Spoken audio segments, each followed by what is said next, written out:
Hey YouTube.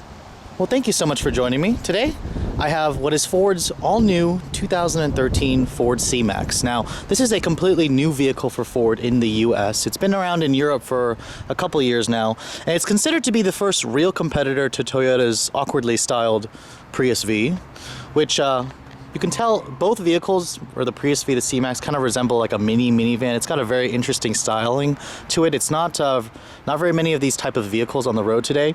Now the C-Max is only built as a hybrid. There's this particular model as a hybrid. There's also a plug-in energy version called the C-Max Energy, a plug-in hybrid essentially. There's two trim levels available for the C-Max, the SE, which is the base model, and the SEL, which is this model. From then on, you can actually option it up to get, the parking tech package, which has the automated parallel parking, the foot-activated power tailgate. Lots of premium features that are available on the C-Max. Now, a little history about the C-Max. It's actually based on the Ford Focus platform underneath, which is shared with the Escape, the Focus. That's how Ford actually saves money when they build the vehicle. And because of that platform sharing, they're actually able to reduce the price significantly. This car starts at $25,995 with destination for a base SE with no options, which is about roughly $1,350 cheaper than a base Toyota Prius V. The gas mileage is also much better than the Prius. The Prius V is at 4440, while this car is at 4747 for both numbers. It also has more power. This particular model, or this car in general, has the 2-liter Atkinson cycle hybrid system out of the Fusion hybrid. Combined, it makes about 188 horsepower, much more than the Prius V at about 134. So this vehicle will be much quicker to accelerate. I haven't driven the car yet, so this will be my unfiltered review of how the car drives. I can tell you right now, in this ruby red metallic SEL, the color is very pretty. The styling is definitely unique. People are gonna be able to tell that you're driving a very European car. You're not gonna be able to tell it's a hybrid that well, though. I mean, you got a hybrid badge on the back. In terms of the shape, it's very aerodynamic, but there's nothing really about the vehicle that gives it away as you're driving a tree-hugging hybrid. Now, coming to the window sticker of this particular SEL model, you can see it's priced at about $29,560. It's a base model SEL, meaning that it's only got the 300A. You can upgrade to the 301 and 302A, which kind of gives you more features. You can get nav. This particular one doesn't have nav. It doesn't have the Vista roof. You can see the only options it has are the interior protection package and then the ruby red color. So this one's kind of like your base model SEL, but the SEL comes standard with a lot of niceties like leather, heated seats, push button start, My Ford Touch. You can see there's the gas mileage at 47, 47, 47 combined. So it's very impressive gas mileage numbers. It'll be interesting to see how this does in the real world. Now, this vehicle does come equipped with Ford's intelligent access and push button start as standard equipment on the SELs. To lock the doors, run your finger there and the doors will lock. To unlock the doors, put your hand here and they will unlock the doors for you. Opening the door, you do have your medium light stone leather interior with heated seats. That's standard on this SEL. You also get a power driver's seat. Stepping inside, the one big thing I'm noticing immediately is that step-in height. It is the perfect step-in height for you guys who are looking, cannot, jump into a vehicle or don't like ducking down. This will be the perfect step-in height vehicle for you guys. Shutting the door, you do have automatic up-down windows for all 4 driver and front passengers and the backseat passengers. You can see here's the button to push to start the engine. Put your foot on the brake. And the vehicle is on right now. Of course, you don't hear anything because it's a hybrid. It'll just say ready to drive right there, and the vehicle is ready to be driven. Now, in terms of the rest of the interior, it's very familiar to the Escape. If you guys have been inside the new 2013 Escape, this interior will be very familiar to you. You have the same soft touch materials on the dashboard. You also have very nice soft touch materials on the door panels. And the soft touch is pretty much just one piece right here. It extends to the driver hood gauge, and then you, of course, this SEL comes standard with the My Ford Touch. You can option up an SE to get the My Ford Touch, and it's the updated My Ford Touch system. It's actually very well integrated into this vehicle. It looks really nice, and it's very clean, a very clean center stack layout. You also have dual zone automatic climate control, standard on this SEL, and this vehicle only comes with Ford's continuously variable transmission, which is not the enthusiast choice, but it's the perfect choice for a hybrid. That's how Ford gets these gas mileage numbers. You can see heated seats right there. The steering wheel, same steering wheel out of the Ford Focus. Got your buttons for your cruise control, Bluetooth. Sync is standard on the C-Max, even on the base SE, so that's one good thing. This particular one doesn't have the backup camera though, but it does have parking sensors in the rear. That's standard on the SEL. You can also have no sunroof on this vehicle, but you can get the optional Vista roof that'll go all the way to the back. But there's lots of headroom in this vehicle. That's one thing about it that I'm definitely noticing. Coming to the rear seat, the C-Max is actually quite spacious back here. If you guys have sat in a Ford Focus and complained that the rear seats are cramped, the C-Max will definitely impress you. Stepping inside, it's got the same low step-in heights, and you can see lots of foot room here, lots of leg room. You even have nice underseat storage right here. You can actually store stuff underneath there, so that's nice. You can keep that hidden, and when you put the floor mats over it, nobody will actually see that. Now, shutting the door in the back seat, the materials don't follow through. They're hard plastic right here as opposed to the soft touch in the front. But you do have nice padded leather here where your arm rests or where your elbows are going to rest.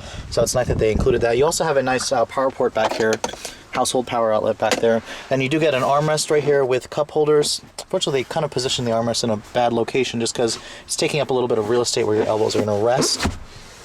Now, the rear seats of the C-Max actually do fold down, and they fold down in a very easy, simple mechanism. You just push this button right here to lower the headrest, and then you pull on this strap, or this lever right here. The seats will fold down for you automatically, and you can see it's a nice flat floor. Now, coming to the cargo bay, this one does not have the foot-activated power tailgate like the Escape, where you can stick your foot under there. You have to get the 302A option group, but you have this nice tonneau cover to conceal your cargo, and you can see the floor is raised slightly here.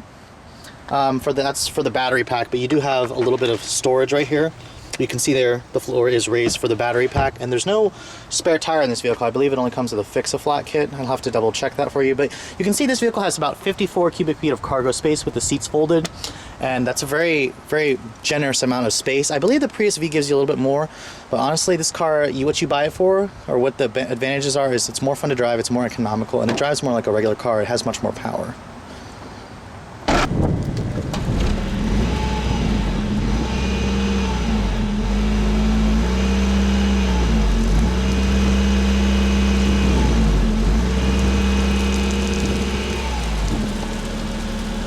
Now, coming under the hood, unfortunately this is a hybrid, so there's not really much of a startup and rev just because it doesn't really rev. You do have Ford's next generation hybrid technology in this car. You have a 2-liter Atkinson cycle 4-cylinder that is shared with the 2-liter in the Ford Focus. It makes about 141 horsepower on its own. Combined with the electric motor, it makes about 188 horsepower combined. The torque number is unknown just because the electric motor provides a lot of torque at 0 RPM. Gas mileage, like I said, 47, and made it to a CVT transmission. This car actually will get to 60 in about 8.5 seconds. It's pretty peppy. It weighs about 3,700 pounds, but I'll show you guys how the car drives in just one moment. All right, everyone. So now the moment you've been waiting for. How does Ford's new C-Max hybrid drive if you're in the market for a hybrid? So push button start, put your foot on the brake, and as you can see, no noise. The car just says ready to drive. And of course I have my little efficiency leaves coming up. So put the car in D. It is a CVT transmission. There's no sport mode or anything like that. So it just has a D mode for drive. Let's turn the air conditioning on 1 second. Now, in terms of how the car drives, I actually really like it. It feels just like a Focus in the way it drives. So if you guys are, used to driving a Focus, just a slightly taller one, it drives very small. That's the one thing about it that I really like. It's got different drive modes that you can choose from the display. It's not really a mode, it's just kind of a display. I have it on Empower right now. There's also Inform, which is the basic. Enlighten has a little more information. Empower has a little bit more information, or Engage, I'm sorry, and then Empower has the most information. But like I said, there's different modes that you could play around with. You can see which one, is to your liking. Depending on how nerdy you are, you can see how what the car's telling you how you're driving and whatnot.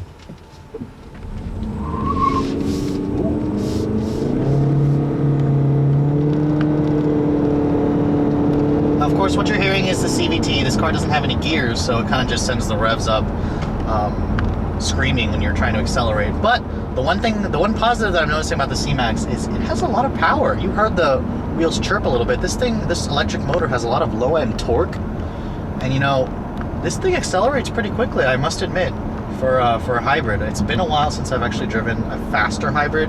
I mean, all the hybrids I've driven were Priuses and how slow they were, but this is pretty fun, actually.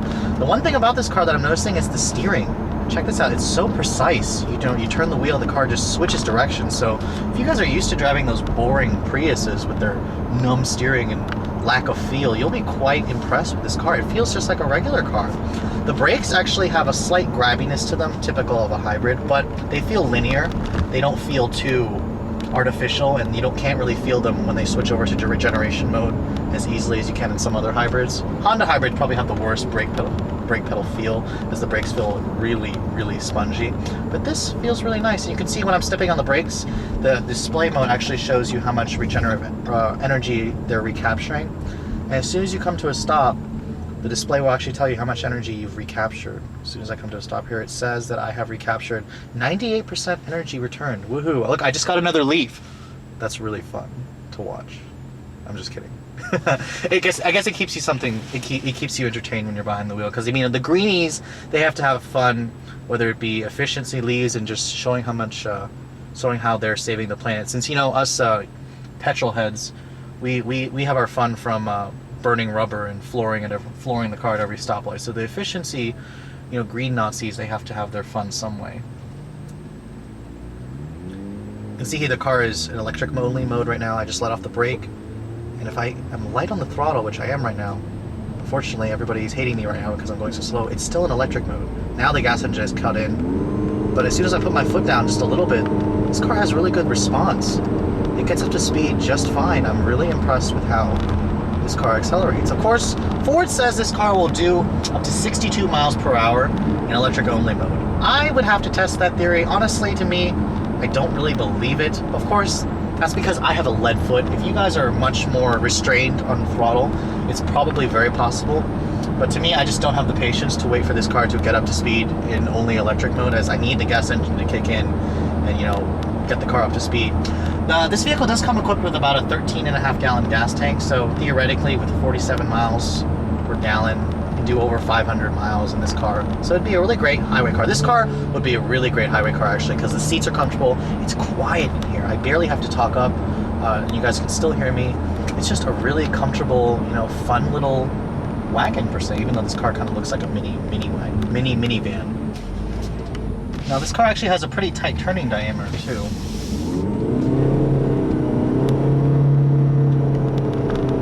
The engine kind of makes a rather unpleasant 4-cylinder noise with a CVT, but it also has a rather interesting whine from the electric motor, so it sounds pretty cool. This car is just a really unique, cool car, and I would gladly recommend it over a Prius any day. Any day over a Prius. It's more fun to drive, it's better gas mileage. It may not be as spacious as a Prius, but Ford really knows how to build a hybrid. So if you guys are in the market for a new hybrid like this, you need the utility, give the Ford C-Max a look. So thanks so much for watching. I'll catch you guys later.